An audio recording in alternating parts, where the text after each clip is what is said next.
Alright, good morning guys. Welcome to today's episode of Shred City. Today what I'm going to do is take you guys through my workout. It's a leg day, but in between each exercise I'm going to do a little Q&A. So just kind of take some really common questions I've been getting and just answer them real quickly in between my sets or my rest times. So I'm going to get started today.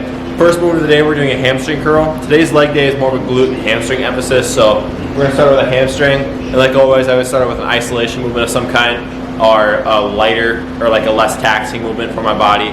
Get the body acclimated, muscles acclimated. So we're doing here, I already got warmed up. 2 working sets, last set to failure. And I'm also listening to Joe Rogan in the background because why not? I love Joe Rogan. So I'll show you guys a set here, and the first question is coming up right after.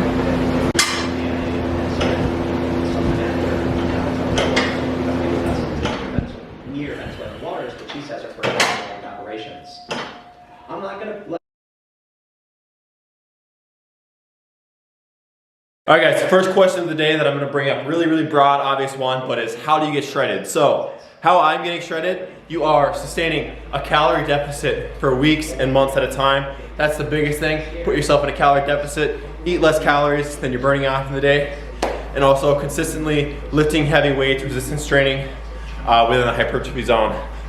Didn't mention cardio. Cardio isn't necessary. What creates fat loss is a calorie deficit. The hard thing is sustaining that for a long time. So eat the foods that fill you up, satisfy you, and allow you to stay consistent. But keep that calorie deficit. Second work set, to failure.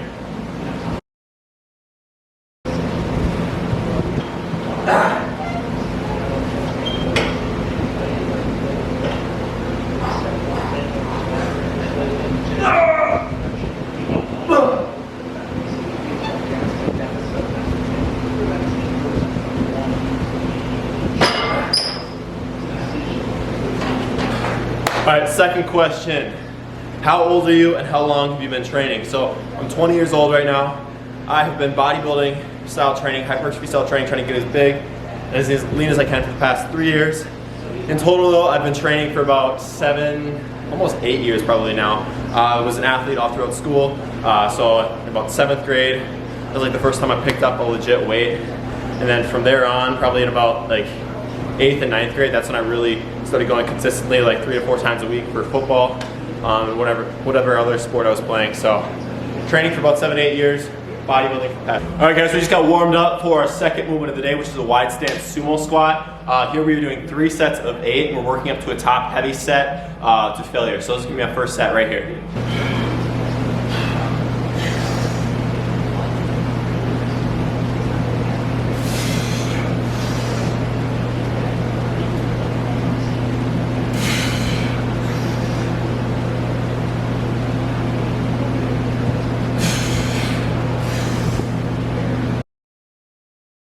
All right, next question I got. What is the difference between being lean and the difference between being shredded? So essentially, lean, you look good, you can see your muscles, your definition, but you're not shredded. Shredded is when you start to look like insane, like you start getting striated muscles, like you can see the striations in your chest, maybe your quads, maybe your glutes, whatever it may be. That's when you're hitting like shredded. When you're stepping on stage, you're gonna be absolutely like mind-blowing shredded. And that's the point that I'm trying to get to right now. I think right now, I'm about 4.5 weeks out from my peak week.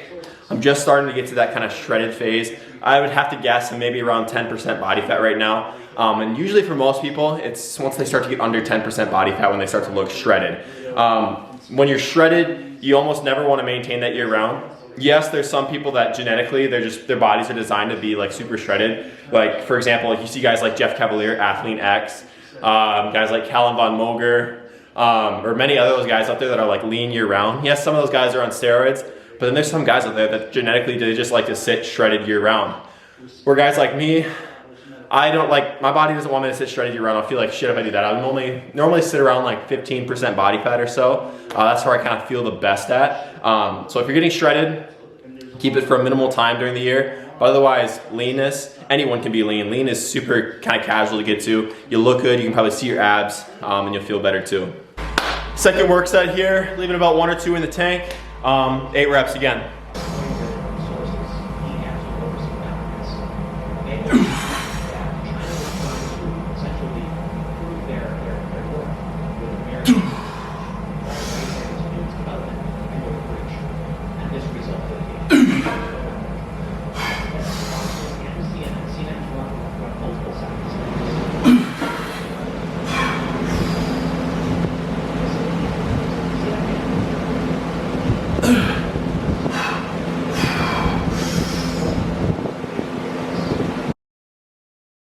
Alright, so I'm just snacking on my intra-workout carbs here. But the next question I got was, can you drink alcohol and party when you're getting lean, when you're getting shredded, just essentially on a prep? The answer is yes. But will I do it? There comes a certain point where it's like, no, it's just not worth it. Like for me, it all depends on your priorities.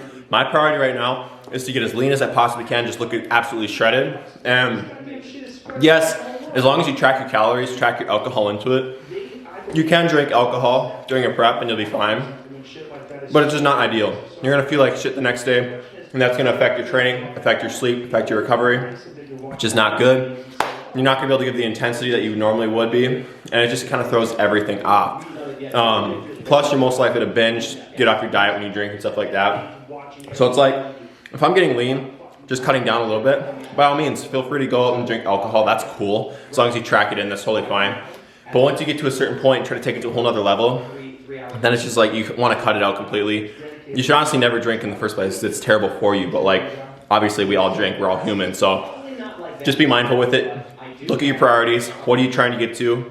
And then from there, then you can decide if it's worth it for you. But overall, it's just never really gonna have any benefit to your body. So it's kind of like a risk reward with it, trade-off. So all just depends. All right guys, this is the top set to failure. I got 215 on the bar. Last week I did 225. My form got really kind of shaky. So just to make sure I'm breaking down muscles properly and avoiding injury, I dropped the weight about like, was it 10 pounds or so, just to tighten up that form a little bit. Still gonna hit failure. Intensity is gonna be just as high here. But we're gonna hit this weight. The challenge is, and the story, the real story is that since the start of the year, people have been buying more cleaner than normal. So statistically, more people have been more likely next time they're tested. And since March, if you don't hear the news, one of the main players of the story tacked on. Unrelated. So here's the problem. If the news are going to do these things in a desperate bid to stay alive as their competitors, and you are going to give preferential access, which is what they've done.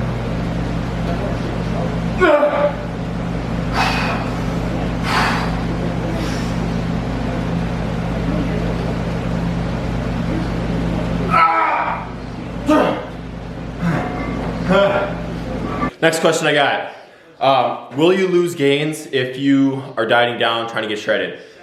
The answer is, it can go both ways. Yes, it is very easy to lose gains, but you will maintain your gains if you do it all right. By doing it right, I mean, number one, keeping your training intensity as where it was. Your training has to stay the exact same as it was when you're in your peak, off season, whatever it may be, still to train just as hard. That is gonna give your muscles a reason to stay, because if you're training hard, you're gonna need the muscle there to support the intensity, so they're gonna stay there. Number two, as long as your protein is sufficient, so as long as you're getting 1 gram per pound of body weight, you're good. Or a little bit more, that should be good. And number two, as long as you're keeping your calories as high as you can get away with. Yes, you have to be in a calorie deficit to lose weight, but you don't want to start a crash diet and all of a sudden drop your calories to like a 12,000 calorie deficit. You don't want to be doing that right off the bat. Just a slight deficit, slowly losing weight. That's gonna allow you to keep your energy as high as you can and maintain your gains. All right, so I'm on a leg extensions right now. I actually just did my first set. I'm doing 2 sets here. First set's just kind of like another like work set, not to failure. This next set you're gonna see here is gonna be a big cluster set to failure. So before I do that though, I'm gonna answer another question. And this person said, what about the keto diet for getting shredded? And as you all know, if you see my stuff, you know I hate the fad diets like keto, paleo, whatever it may be. I'm not a fan of them. Number one, it's because those diets are for stupid people who don't understand how to do their own research, calculate the macros, put themselves in a calorie deficit. So what they do, they say, if you do this, you cut out this major group of foods, you're gonna get all the results you can get. And the magic thing about keto is, because you cut out all your carbs, obviously you're gonna drop like 10 pounds of water. That's just a given. Carbs retain water. You're not actually gonna be losing fat though. Or what people do, they literally cut out like half their calories worth of carbs and they only eat like 15,000 calories worth of fat. What happens then, yes, they might lose some weight, but they can't sustain that. And regardless of what you do with keto, most people cannot sustain a no carbohydrate diet. They're gonna get miserable, and then what's gonna happen is once they're miserable, they're gonna end up binge eating. I've seen it all the time. I've seen buddies, they're strict throughout the week, and all of a sudden, they're tempted with some like non-keto foods and they go crazy, they go ham on it and they lose their progress. So the keto, there's nothing magic about it. If you want to see great results, just put yourself in a calorie deficit, eat enough protein, and I promise you if you stay consistent with that, you're gonna see great results while still eating carbs, still eating foods you enjoy, as long as you stay in that deficit. Top step to failure, cluster set, let's get it.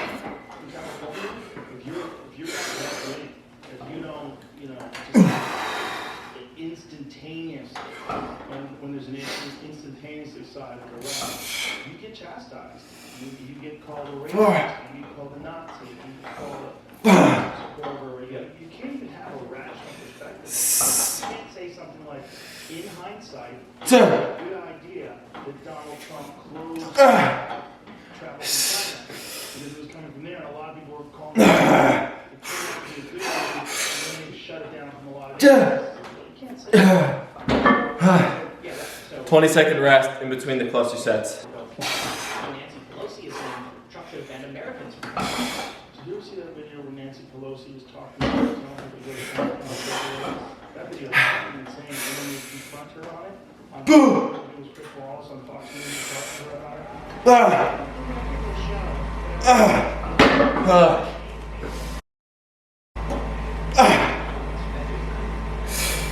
Dude!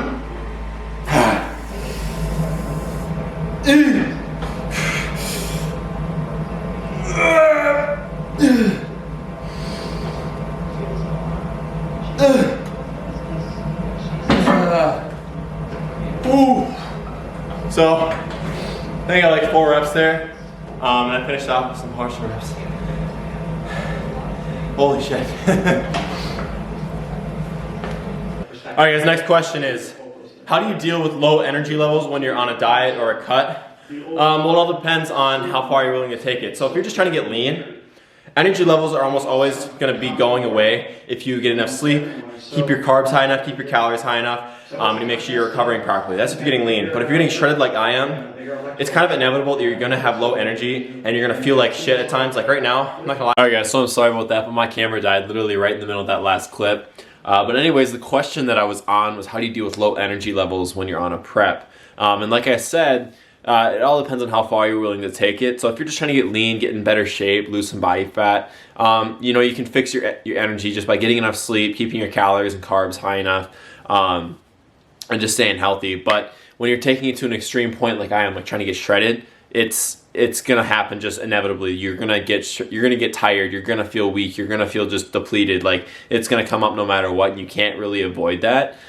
So again, it's even more crucial that you make sure you're getting enough sleep, keeping your carbs and calories as high as you can get away with while still seeing progress, obviously. Just making sure you're recovering properly, just taking care of your body, where it might not take that depletion and that low energy away, but it will certainly help yourself out with that. But if you're going to an extreme, expect to have low energy, expect to have low sex drive, expect to just not want to do shit. Like mentally, physically, you're just in a rough spot, and I'm in a rough spot right now too. But that's all a part of a process. And then once you set that end date, you transition onto that and you get back to a healthy state of mind, where that's the very important thing, is that you set an end date for an extreme cut. For lots of us, it would have been a competition for me, but the competition is obviously postponed. For lots of us, it is a competition. But for me, I set an end date June 6th. So I said June 6th, I'm done with this. I'm slowly transitioning back to a normal, healthy state, healthy body weight, healthy body fat level.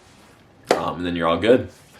So the next question I get is, how do you stay motivated to do all the things I'm doing? Where I get this question a lot, and I feel like I answered a lot, but it never really gets old, I feel like. And number one, I'm not motivated all the time. Discipline is always gonna be greater than motivation. Number two, though, I love what I do. Like, even though I'm putting myself in such a stressful position right now that sucks and it's hard, I love every bit of it. I love the process. I love the journey. I love the struggle because it's making me a better person. And I just love the process. Lifting heavy weight, pushing myself to extremes, it's something that gets me excited. And it's the absolute favorite part of my day when I can go to the gym, lift some weight. I love the whole kind of science behind the diet, the training. I love the science. I love the deeper meaning behind everything. I love structuring my diet in a way that allows me to see results. Like, it's so cool and fascinating to me that I never really need to be motivated because I just have such a passion for it. Do you do an online coaching business? Yes, I do actually. So I offer online training for people, which includes, full meal plans, full macro plans, full customized workout plans. And all this is customized to you. It's updated on a weekly basis. We also do weekly phone calls, weekly check-in assessments to ensure you're seeing progress. And it's all based on results. So if you're not getting results, then we work with you to make sure you are getting results. So everybody just loves what I'm doing with them. Like, it's a super awesome thing, super fun to work together, and it's always nice to have someone who knows what they're doing, like myself, to help guide you along on your journey. Make sure you're doing everything right, staying safe and staying healthy, and just doing stuff the right way. So if you do want to get started on that, by the way, you can just DM me on Instagram, shoot me a text, shoot me an email, whatever it may be. We'll get started. But it's all customized, all based on what works best for you, and not what I think works best. It's best on what works for you. So this next question is, what is my biggest weakness with my physique? So I think by far the biggest weakness overall is, number one, I just need to get bigger with everything. And that just takes time. Like, I'm only 20 right now, so I'm still a lot smaller than I could be. So I feel like I have decent proportions in my muscles, decent development in my muscles, but I just need to grow them more. But I guess for getting to like a more specific sort of thing, it would be my waistline. Like, to most people, my waistline may look very, very small, but genetically, my hip structure and everything is just wider than it should be. And I'm talking to be like an elite level, like classic physique bodybuilder. Like, if I was to go do that, like it would be very hard for me, just because my waist is not like genetically made to be super, super small. Like, my hips are just set wider, and that's just all due to like my bone structure and genetics, and there's nothing you can do about that. So that's probably the biggest weakness in my physique. Otherwise, I would say probably my arms, honestly. Like, I feel like I have longer limbs and stuff like that, so my arms are probably my weakest. It's always easy for me to post like a picture where my arms may look big, use like lighting and stuff like that to make them look good, but I honestly feel like my arms are probably my smallest and weakest body part. So this next question is very important, and lots of you guys are going to be in the same position as well, and it is, I'm just starting out getting into working out and stuff like that. What would be your biggest tip of advice for me? So the biggest tip of advice I can give to you is just do your research. Learn as much as you possibly can. Honestly, everything I know today has just come from me doing my own research and learning. Yes, I am certified. Yes, I'm educated myself, so I have a certificate that says I know what I'm talking about. But to be honest with you, most of that stuff has just come from experience, come from learning. So the best thing you can do is go learn about fitness, learn about the diet. The diet is the most important thing by far. If you can master the diet, everything else is going to come so easy to you. Just start by tracking your calories and macros. Just start by getting on a consistent training program. Like, simple things like that. Just a training program, tracking your food, and that's really all you need to do. But on top of that, just be learning as much as you possibly can. I'm so fascinated with learning and stuff like that, that it's what I like to do in my spare time when I'm not doing anything. Just watching fitness videos, listening or reading articles or podcasts about fitness stuff. Like, any little thing there is about it, like, I just love to learn it. And that's why I know so much about it, just because I've taken the time to learn it. Like, literally hundreds upon hundreds of hours of just researching and learning. Like, it's not even joking you with that.